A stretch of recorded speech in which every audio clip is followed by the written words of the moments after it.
Okay. I'm Lord Doom for John Murphy TV, and today I'm here with drummer extraordinaire Sean Noonan. I saw the show, spectacular as usual. Thank you. Wonder where you get your ideas from, because they're quite abstract. Where do you get your ideas? Well, I tend to work with different themes, so each album there's a theme behind it, and then from there I explore all the different possibilities. So the one you were doing tonight, was that one album? Yes, we performed from the album Inherit a Memory, and this album is actually inspired by this biologist named Rupert Sheldrake. He's a guy who he created this hypothesis of morphic resonance. He doesn't believe in like laws of nature. He believes that animals and humans morph through memories. Our memories that we have developed through the course of time, and as a result, different habits are developed. Like there's one piece called "Stealing of Cream" by Blue Tits, and it's actually a true story with what happens with birds. Like birds, they teach each other, like, oh, you can get milk out of the milk bottles, and next thing you know, all the blue tits all over like England they know how to open up the milk bottle, and they're drinking the milk, drinking the cream. So, but that's like a sort of like what do I call it? Shared experience. So you say, if one bird knows it, everybody bird in England knows it. Yeah, it even spread it all the way to Amsterdam. All the way over to England. Like a hive mind. Yeah. Yeah. Okay. Like the Borg in Star Trek. Mhm. Yes, exactly. Yeah. Okay.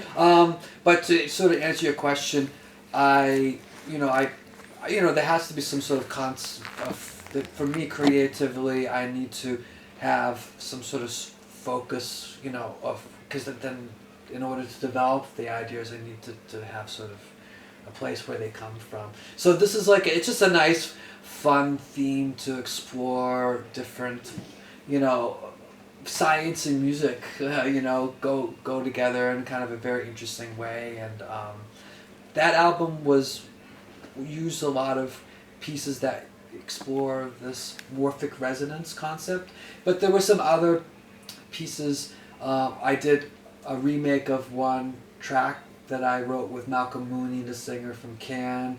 We did it. I did an album with him, and I did another. I did a version of a piece that we did together because I wanted to explore. I want the music to evolve. If I write a piece of music, I don't want to just record it one time. Sometimes I record it multiple times in different configurations. But you write music, but do you write it on the drums, or do you write it with other instruments? Well, now writing on the drum set is a great place to write, because it's a perfect place because you don't hear any specific melody, pitch, certain harmonies, and then you can create like the melody. You can hear I can just play the drums, and then I can come up with some kind of harmonies and stuff, and then I can go and check. I can go sit down at the piano after, and then figure out the melodies. So you could play more than one instrument.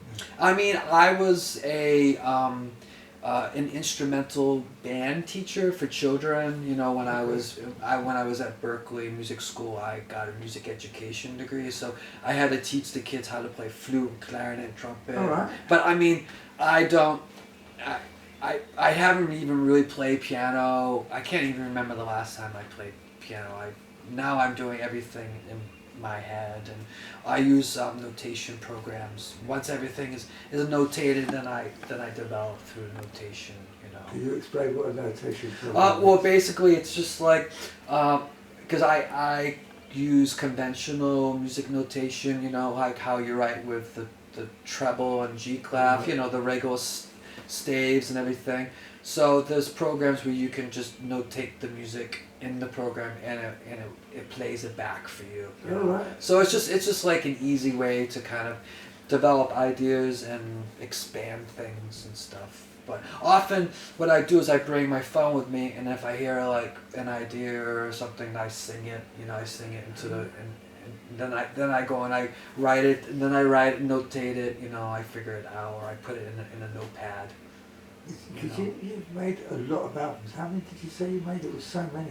I mean, it's over 30, so I'm celebrating, I think that's the 32nd or 33rd, so you gotta get it.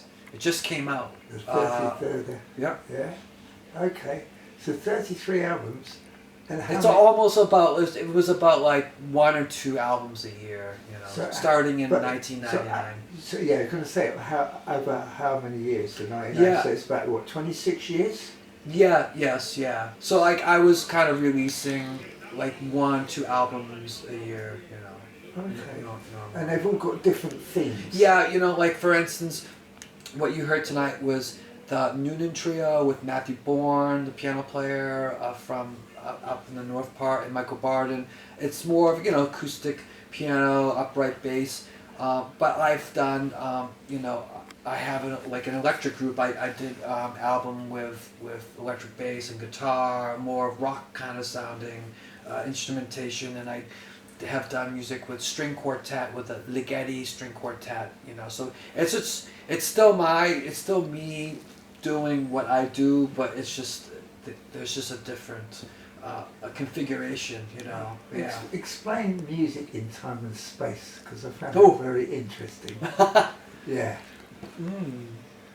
Well, I mean, the great thing about music is that it can create a sense of that you don't even, it changes your perception of time.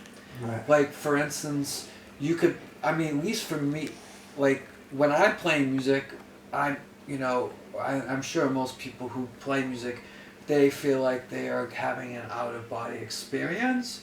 And sometimes I'm so curious to know, like, oh, how long was my concert tonight? Like, I always want to know, was it an hour? Because it never feels like an hour, but it always feels shorter than what it really is.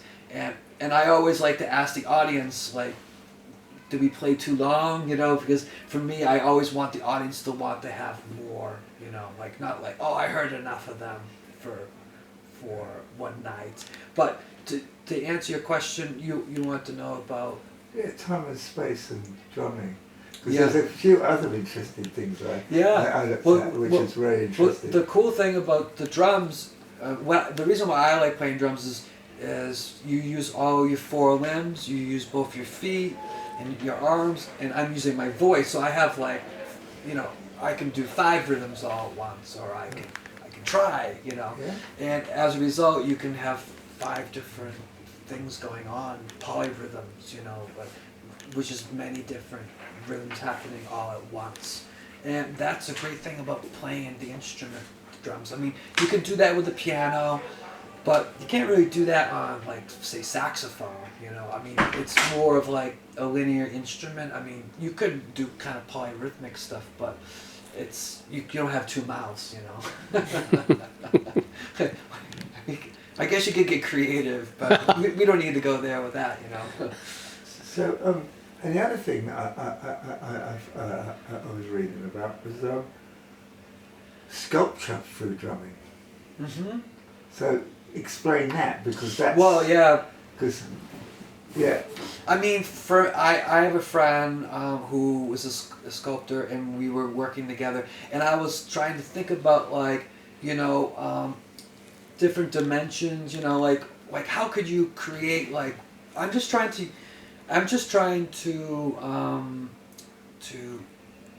challenge, or I'm just trying to see what can, like, how can I think about my music from the point, like, if I was sculpting, like, because a lot of composers, they're like sculpting sound, like, this is sort of a term where you take different types of electronic musicians do this, where they have all different types of keyboards and synthesizers, and they're taking layering things and ripping layers apart and things like that.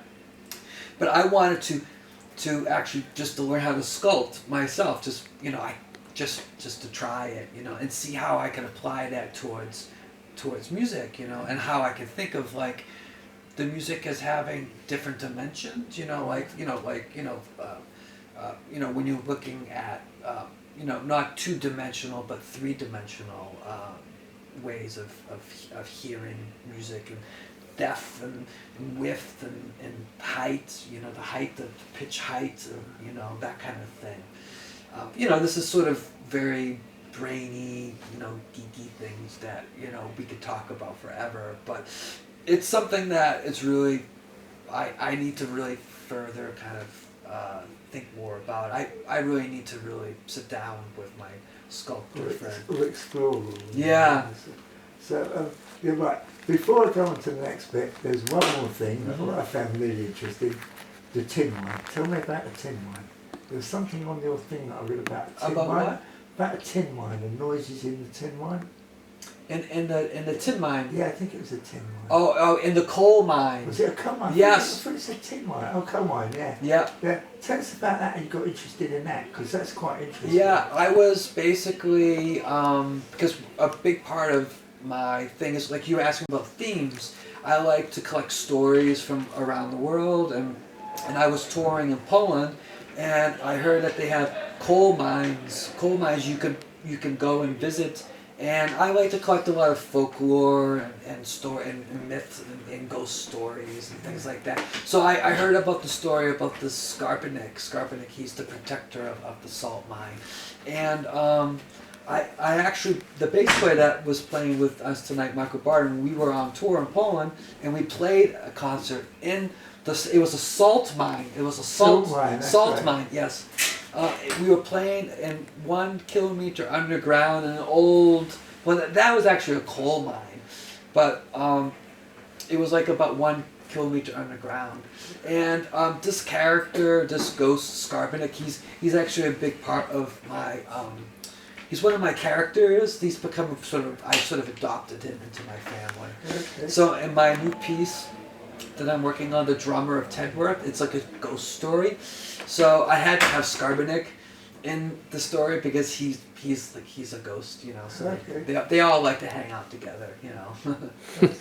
So all right. So now you've obviously recorded something with the London Symphony Orchestra, which is a big deal. Yeah. Right? Yeah. How did you meet them? I mean, did you bump into them in a pub, or so? How did you actually meet them? It was through, basically I had an opportunity to do like a workshop where it was like they would play like a piece of music that was being developed, and I met the conductor, and as a result I was able to meet the orchestra this way.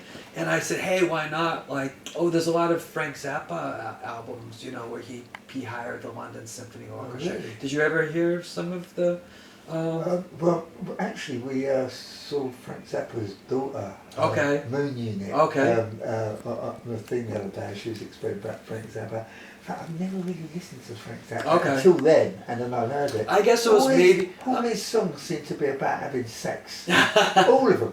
You know? Well, he did one, like a rock opera called 200 Motels, and this is about, like, it's sort of like a parody based upon, like, the band, what it's like for the band to go on tour, and they spend their whole time in this, like, make-believe town, like, kind of like Springfield or something.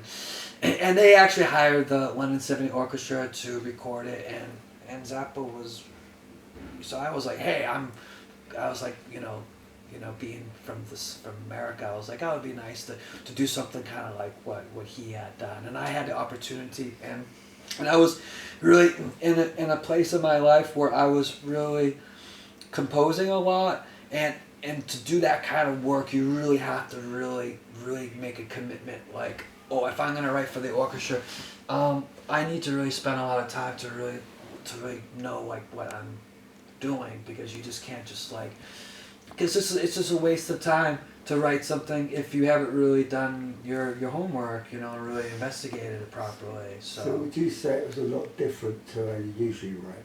Yes. Well, it was much different because in the recording studio with orchestra, they are sight reading, So which means that they have never seen the music ever. So they're coming in the room, and the paper has to be perfectly like, it has to be the right size paper and the right font, and when you turn the paper, it can't make any sound. Right. Yeah, I mean, well, also the sound's bad because if you're recording something, the microphones pick it up. And if you have 40 people doing this, it can kind of. So I learned, it was a great learning experience, but to really get to the point with.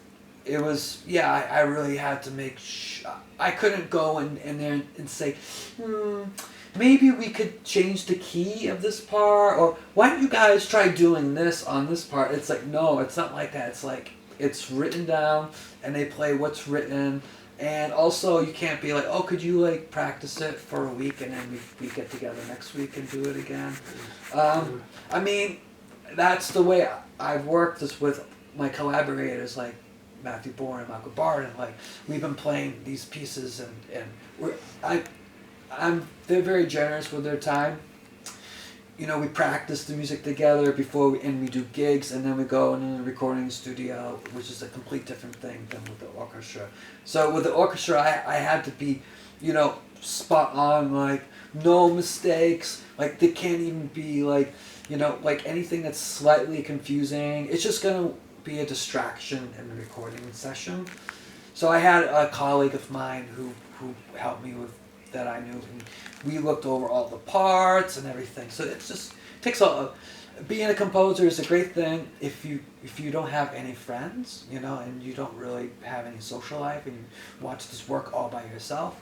So that's what composers mostly do. They mostly sit at home, all like, I was working like between 8 and 16 hours a day, like working on it, and like, because once you get into it, it's like, it's like you can't be like, oh yeah, I'll just put it away and then I'll come back to it like when I get some inspiration, So how did they get on with you? I mean, did you get on well with them? Did you sort of like, did you, yeah, I mean, socially, or did you socialise with them at all? Or No, did you just... no, not really. No. So, That's a difference. The story for another time. Yes. It's very professional. So it's all about business. Yes. So, okay, so you're going to do some show with them. Is it the Well, it's going to be with the St. Paul's Symphonia, which is an orchestra based in South London, and they're really cool, and they're very excited to premiere. We're going to premiere the whole piece, Right. but the album was recorded with the London Symphony Orchestra. Right. So it's great, but it's nice for me. It's nice to be able to work with different orchestras, and because it's just, for me, it's just a new experience, and yeah. So a lot of your music is, it's sort of out there, like very different. You know what I mean? And so what would it be? What is it going to be like with the symphony? I can't give away the surprise. Yeah.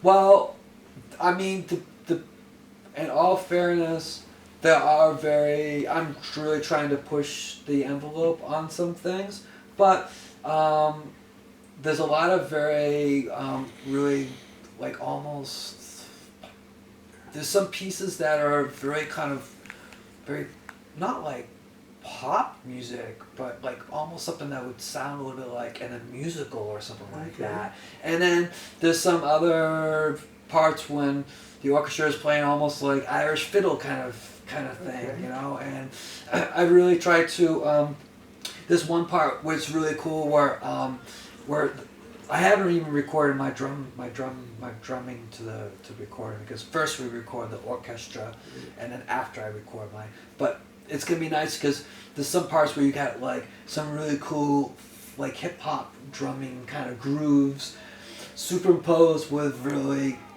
chaotic, crazy orchestral 20th century kind of writing, like just happening on top of it, and a very kind of, because I'm thinking of the orchestra like it's an extension of me, like, because I'm the drummer, so I have 4 limbs, So I need more than 4 limbs. I need 40 limbs. So I got the orchestra. So with the orchestra, I can have other rhythms that I don't want to play. I want someone else to play those parts. So I can just do my own thing, you know. Because 4 limbs it's not enough, you know. I wanted to be like an octopus, but the octopus is like has 8 limbs. So I was like, okay, yeah. So you know, now I'm with the orchestra. So that's a great. It's a great medium to work with because you can really. You have the different choirs. You have the woodwinds, you have the brass and the strings and everything. And it's really for me. It's I really enjoy it, but I'm a little bit bored with orchestras, and they don't really. It's like they are stuck in the past. You know, like it's just there's not many instruments. The drum set. One of the reasons I did this project is I want to put the drum set into the orchestra. Why is it not in the orchestra? It's like such a cool instrument, and it's time that someone writes music for drum set. And this piece that I wrote, it's like a concerto for this features the speaking drummer. So I wanted to put the drums in there, but through the creative process of recording with the orchestra, it was great, and I'm so.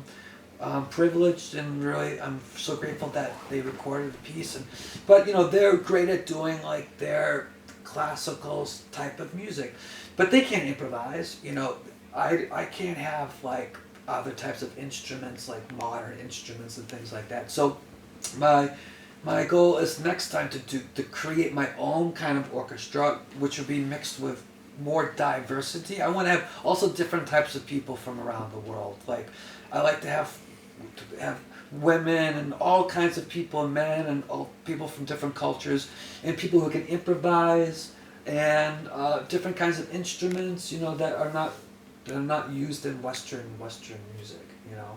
So I was going to actually ask you what you got planned for the future. You must have plans to do. Well, that would projects. be something. I would like to do something like that in the future, you know. Like the play, they have some people in the orchestra who can really improvise, you know, and. So so this is so. Where are you playing next? What do you do? What next for you? I mean, what's your next gig? Well, we just did the Noonan trio. We just performed at the Vortex tonight, and later in the year we're doing a tour in the UK. So we will have we're doing about 8 or 7 gigs all around the UK. So we're going to play in Wales and I think in Scotland, also up the north part. But through the composing just really takes a lot of my time. And also practicing, you know. What is your day like then? You get up and you just like compose stuff or practice? Well, I usually work in the evening, so I wake up and then I kind of like go swimming, and then usually around this time is when I start to work. So I usually work from like 6 p.m. to like 4 a.m. That's kind of like that's kind of like when I for some reason when the sun's out I don't know, I feel like it's more quieter in London at nighttime. So the mopeds and all this stuff. So where do you practice this? Because you can't do it in your flat. Well, I mean, I'm composing in my flat, just like sitting on the couch, just like this. So, right. So, but you're not playing the drums. No. I go to like my rehearsal studio to practice that. But I mean, you know, I'm not really. When I'm composing, I don't really have time to really play drums. So I have been composing since like last June, really intensely. So now I'm done composing, so now I have time to practice to play drums, which is great, because it's so great to be able to go and go back. And I always get a little bit nervous and anxious when you haven't done something for, like they say, you never forget how to ride a bicycle. So. Well, you actually don't. Funny enough, you think you would, but you don't. You know what I mean? But there's a little bit of sort of doubt, you know, like you know, I haven't played for, you know, if I didn't play for like over a month or something, I'm starting to think, oh my God, maybe something might happen. Maybe I won't be able to do like what I did before.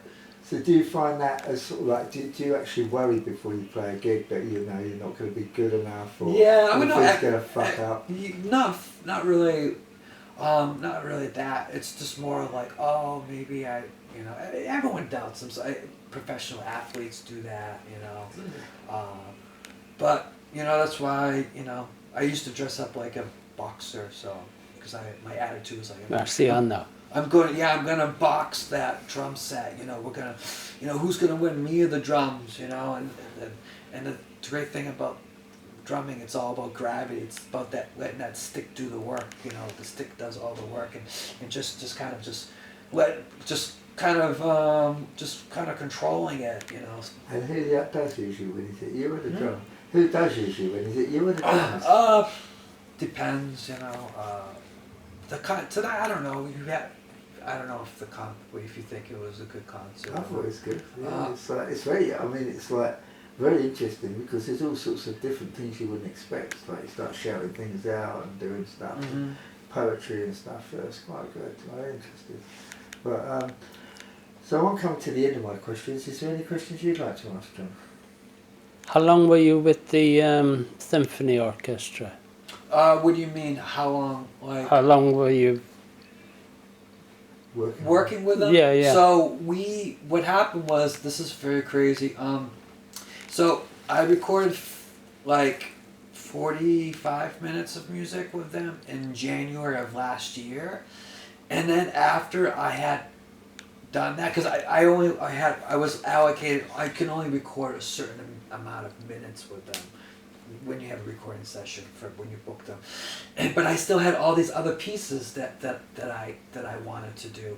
So I was thinking, it was all going to be connected with the same theme, and I was like, this is stupid. Do I release this album and then go back and then record these other pieces and release that album separately? So I said, forget that. So I went and I recorded with them just April of 2025. So I recorded another 45 minutes. So it's basically like a double album. So it's like 90 minutes of music, and it's all connected together. So I'm really happy about that I did everything, put everything all into one album. I mean, it's like a mega huge release. So I didn't really want to just come back to them in the future. So yeah, we're going to be on vinyl, I'll take it as well. Yeah. I think it's just the right amount of music to put on double vinyl, because I can put 22 minutes on each side, which I think it would still have a good sound quality, I think, right? So did you prefer vinyl to CDs? I prefer to carry CDs, but I like the sound of vinyls. Yeah. The thing is, if I release the double vinyl, it's gonna, this is gonna be very heavy to carry this guy around. But this is such a special. It's a very important thing. Well, this is the thing about they had these CDs when they came out. Everybody threw their bloody records away because these CDs were supposed to be much better sound, and you could spread jam and butter on them and they'd still play. Yeah. Which is bullshit. You know what I mean? Because when they actually come out, you couldn't scratch them, and then you actually could. And then basically, then what happened was, then somebody said one day, "Oh no, records sound better." After records sound better. It's just crazy. I mean? But now a lot of people are very into vinyl now. And cassette. They're going back to that as well. So let's go. Do you remember 8 tracks? My dad had an 8-track. Oh wow! It was, but there you go. Anyway, anything else, John? Yeah, I've seen the symphony orchestra between Christmas and the New Year just gone at the Barbican. They were, wow. Yeah. Amazing. It's a great experience when you're in the room with them, just the full experience of the acoustics, how everything resonates and the overtones, and I mean, if it's fantastic, and the concert that I'm doing, it's March 30th, 2026 at Milton Court Concert Hall, which is part of Guildhall School of Music, and that's right near the Barbican. So you can come and experience it. Well, you'll have to remind us. Yes. Can we film it? I don't think you can't film the entire. You can do short excerpts. Yes. Yeah. You're allowed to, because the problem is it has to do. I'll explain to you after. Yeah, it's a cool. technical thing, but No. But yeah. Oh, I'd love to go to that. Yeah. No, you have to. It's probably the only time I see myself organizing a concert with an orchestra, because it's not easy to do, and also all the rehearsing and everything. So this really excited you. Are you going to conduct it? Yes, yes. Wow. Yeah, but everything is confirmed, and when the tickets are gonna go, it will be announced soon online. So, yeah, you can order the tickets to the Barbican if you go to their website. Yeah. Yeah. Looking forward to that. Actually, if I'm still alive, yeah. Yeah, we're all still alive. Hopefully. Well, I have a thing in my closet You could play at a funeral if we do. If we don't. Well, I wrote the music in a way that it could be performed without me. So if something happens to me, they can still play the pieces, you know. That's good. That's But good. God forbid that I'll be here and I'll be well, and you know. You can have a word with a symphony order and take it to when they're cremating us, it was sort of like play us off when we go in the oven, you know. Or I can record my drum part in advance, and then they have to play along with the drum backing, you know. Yeah. Yeah, I think that would be a little bit You're narcissistic. excited about this symphony order. Sure. Yes, it's changed. Do you think it's, do you think it's sort of like, when you think, oh yeah, I'm just doing the same old thing, and all of a sudden this happens. Oh no, it's a whole. It's definitely takes it to a whole new level. Also, for me, it's extremely challenging for me to have to use my voice and play drums, and also to play with the orchestra, which I'm not a classical musician, so I don't have any experience playing drum kit with an orchestra, and it's not been done, It will be the first ever speaking drum kit concerto. I can pretty much guarantee that. Some people have written pieces for drum kit and orchestra, but they haven't really done anything like very elaborate, like a whole feature, Well, I can't wait to hear this. Yeah. Yeah, we're looking forward, man. Yeah, it'll be very. I hope to see you there. Thank you. Is that it? Okay. Well, thank you very much. Mm-hmm. Yeah, thank you very much, Sean. That was Yep. very good. Thank you. Thank you, Sean. Thank you. Thanks for the interview. Thank you kindly, man. Yeah. Yeah.